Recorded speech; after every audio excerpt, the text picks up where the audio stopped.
അതുകൊണ്ട് ഇപ്പൊ എന്താ? ലോകത്ത് ആര് ഇങ്ങനത്തെ കേസിൽ കുടുങ്ങിയിട്ടുണ്ട് എന്നുണ്ടെങ്കിലും, പീഡന കേസിൽ കുടുങ്ങിയിട്ടുണ്ടെങ്കിലും ആ പ്രതിയായി നിൽക്കുന്ന ആള് ഇവളെ വിളിച്ചിട്ടുണ്ടാവും. ആരാ? ഇവളെ. എന്നാ ഇവൾക്കുള്ളത് എന്താണ്? കിൽക്കാക്കോട്ട്. ആരാന്നല്ല നിങ്ങൾ നോക്ക്, എന്നാ കണ്ടോ കേട്ടോക്കി. പരിചയപ്പെടുത്തേണ്ടത് നന്ദിനി റെഡ്ഡി എന്നുള്ള ഈ പെൺകുട്ടിയാണ്. അപ്പോ എന്താണ്, അന്ന് ഫ്രണ്ട് ആയിരുന്നു നന്ദിനിന്റെ. അങ്ങനെ ഞങ്ങൾ രണ്ട്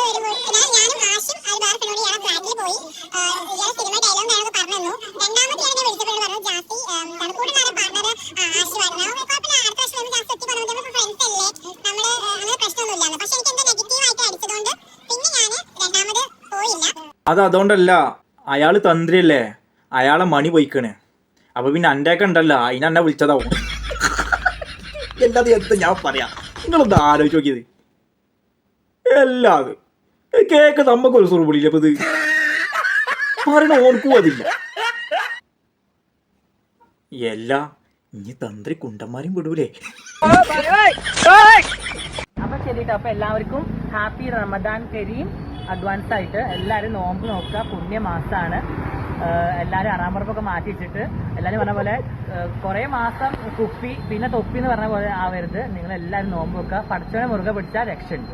ഇവളോട് എന്തെന്നെ ചോദിച്ചാലും ഒരൊറ്റ ഉത്തരപ്പ് ഇവള് ഒരാഴ്ചയായിട്ട് പറയുന്നുള്ളൂ. റംസാനാണ് കേട്ടോ, നോമ്പാണ് കേട്ടോ, നോമ്പ് എടുക്കണം കേട്ടോ. ഇവളോട് നിങ്ങളുടെ ഡ്രസ്സ് പുതിയതാ, ഈ മാസം റംസാനാണ് കേട്ടോ, നിങ്ങളുടെ ഡ്രസ്സിൻ്റെ വില എത്ര, ഈ മാസം റംസാനാണ് കേട്ടോ, ആഷിക്ക് സുഖല്ലേ, നോമ്പ് എല്ലാവരും നോൽക്കണം കേട്ടോ. ഇത് സംഭവം എന്താ നിങ്ങൾക്ക്? ഇവളഞ്ഞ് കുറച്ച് ഉസ്താദുമാരൊക്കെ ഒന്ന് റിയാക്ഷൻ ചെയ്യണം, എന്നിട്ട് ഒന്നും പാടി ഇവൾക്ക് ഫേമസ് ആവണം. അതിന് വേണ്ടിയിട്ടാണ് എൻ്റെ പൊന്നാര ജാസിയെ. റംസാനാണ് നോമ്പാണ് എന്നുണ്ടെങ്കിൽ ഇജ് ഏറ്റവും കുറഞ്ഞത് തറാവീക്ക് ഇജ് പങ്കെടുക്കണ്ട. ഇജ് ആ പെൺവേഷമൊക്കെ ഒന്ന് ഒഴിവാക്കിക്കാണ്ട് ഒരാണിൻ്റെ വേഷത്തിൽ മഗ്‌രിബിനെങ്കിലും ഒന്ന് പള്ളിക്ക് ചെല്ലുമോ? ചില ആണല്ലേ. അപ്പം എന്താ, വീട്ടിൽ നിന്ന് നിസ്കരിച്ചാൽ ശരിയാവില്ലെന്ന് ചോദിച്ചു. ശരിയാവാത്തോണ്ടല്ല, അതെങ്കിലും ഒന്ന് ചെയ്യണ്ടേ. ഇങ്ങനെ ഉപദേശം കൊടുക്കുമ്പോൾ ഈയൊക്കെ പിടിച്ചൊരു മെത്തേഡ് ഉണ്ട്.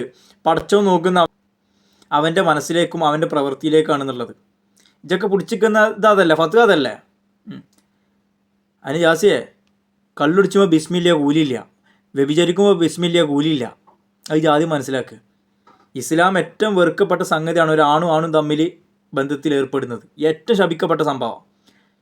ഒരു വ്യഭിചരിക്കുന്നതിനെക്കാട്ടിയും ഏറ്റവും വലിയ തെറ്റ്, ഒരാണും പെണ്ണും പാടി വ്യഭിചരിക്കുന്നതിനെക്കാട്ടി ഏറ്റവും വലിയ തെറ്റാണ് രണ്ടാണുങ്ങൾ തമ്മിൽ ആ പണിക്കിറങ്ങുന്നത്. ഇജാതല്ല ചെയ്തുകൊണ്ടിരിക്കുന്നത്.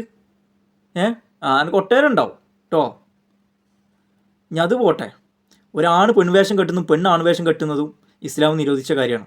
അത് ഇജ് ചെയ്യണില്ലേ? ഇജ് വലിയ റംസാൻ്റെ നടുക്കണ്ടാവുണ്ടല്ലോ, അത് ചെയ്യണില്ലേ? ഒരുപാട് വീഡിയോസാണ് ഞാൻ കാണുന്നത്.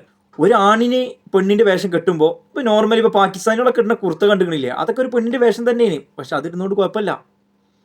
ഒരു പെണ്ണ് ആണുങ്ങളെ ടീഷർട്ട് ഇടുന്നു, പാൻറ് ഇടുന്നു, അതുകൊണ്ട് വലിയ കുഴപ്പമുണ്ടെന്ന് എനിക്ക് തോന്നണില്ല. കാരണം ഒക്കെ നോർമൽ ഡ്രസ്സുകളാണ്. പക്ഷെ ആണ് പെൺവേഷം കെട്ടുക എന്ന് പറഞ്ഞാൽ കമ്മല കുത്തുക, പെണ്ണുങ്ങളെ മാതിരി പിരിക ചെയ്യുക, ഇത് ത്രെഡ് ചെയ്യുക, പിന്നെ മറ്റേ ഇതിമൊക്കെ കളർ കൊടുക്കുക, ഇതൊക്കെയാണ് ആണ് പെൺവേഷം കെട്ടുക എന്ന് പറഞ്ഞത്. അതാണ് ഇത് ചെയ്തുകൊണ്ടിരിക്കുന്നത്. കമ്മല കുത്തിയിട്ടും ഇതാട്ടിയിട്ടൊക്കെ. അപ്പോൾ അത് തെറ്റല്ലേ? എനിക്കുവാണെങ്കിൽ ഇപ്പോൾ നോർമലായിട്ടൊരു പെണ്ണിൻ്റെ ഒരു ചുരിദാർ ഇട്ട് നടന്നിച്ചിട്ട് ആരും ഒന്നും പറയണമെന്ന് തോന്നില്ല. പക്ഷെ മറ്റുള്ള കാര്യങ്ങളുമായി ചെല്ലുമ്പോൾ പൂർണ്ണമായിട്ട് ഈ പെണ്ണായി, ശരീരം കൊണ്ട് ഡ്രസ്സോട് മൊത്തം. നിൻ്റെ 2 അവയവങ്ങൾ മാത്രമേ മാറാത്തുള്ളൂ, ബാക്കിയൊക്കെ ഈ പെണ്ണാക്കി. അതിനാണ് തെറ്റ്. എന്തെന്നെ പറഞ്ഞാലും ഇവിടെ പറഞ്ഞ അവസാന വാക്കതാണ് അള്ളാഹു അലി ഇവിടേക്ക് എത്തുക എന്നുള്ള ഇവിടെ കാര്യം.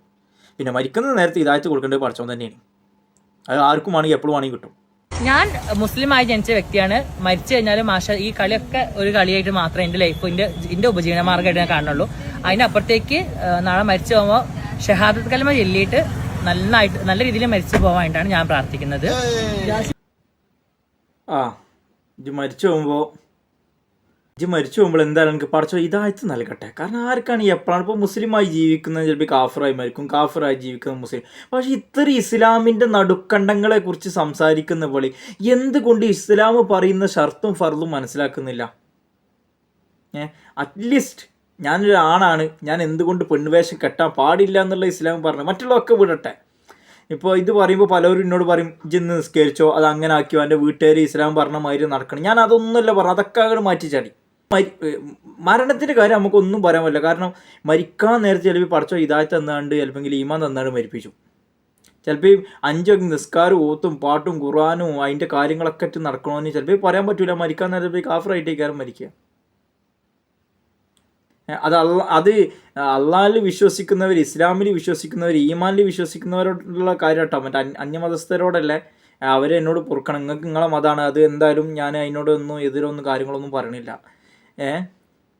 കാരണം ഞാൻ പറഞ്ഞത് ഇസ്ലാമിൻ്റെ കാര്യങ്ങൾ മുസ്ലിമായ വ്യക്തികളോട് ഇസ്ലാമിൻ്റെ കാര്യങ്ങൾ പറഞ്ഞാണ്.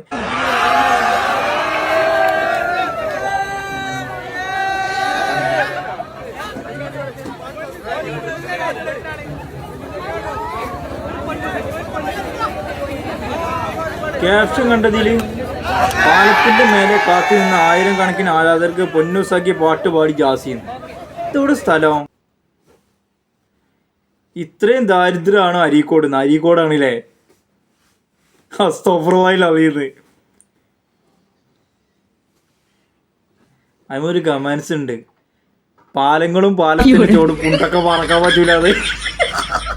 അതെന്തായാലും സാറേ, ഇനി അവളുടെ വേറൊരു അപരാധം ഉണ്ട്, അതിനെ കണ്ടു നിങ്ങൾ.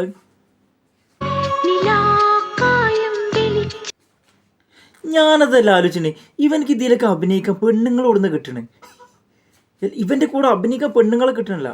പിന്നെ പറഞ്ഞിട്ട് കാര്യമില്ല. പണ്ടൊരുത്തം പറഞ്ഞ മാതിരി പ്രേമിച്ചാൻ പെണ്ണുണ്ട്, ചാടിപ്പോവാൻ പെണ്ണുണ്ട്, കൊലപാതകത്തിന് പെണ്ണുണ്ട്, പീഡനത്തിന് പെണ്ണുണ്ട്. പക്ഷെ നല്ല അന്തസ്സായിട്ട് കൂലിപ്പണി എടുത്ത് ജീവിച്ചവർക്ക് നല്ല അന്തസ്സായി നോക്കാൻ പെണ്ണില്ല എന്ന് പറഞ്ഞ മാതിരിയാണ്. ഇവൻ്റെ ഓരോരോ റീൽസിൽ പുതിയ പെണ്ണുങ്ങളാണ് വരുന്നത്. ഇതൊക്കെ എവിടുന്ന് വരും? ഇവൻ്റെ കൂടെ അഭിനയിച്ചാൻ വരുന്നുണ്ടല്ലോ. അത് ഞാൻ ആദ്യം ആലോചിച്ചിട്ടത്.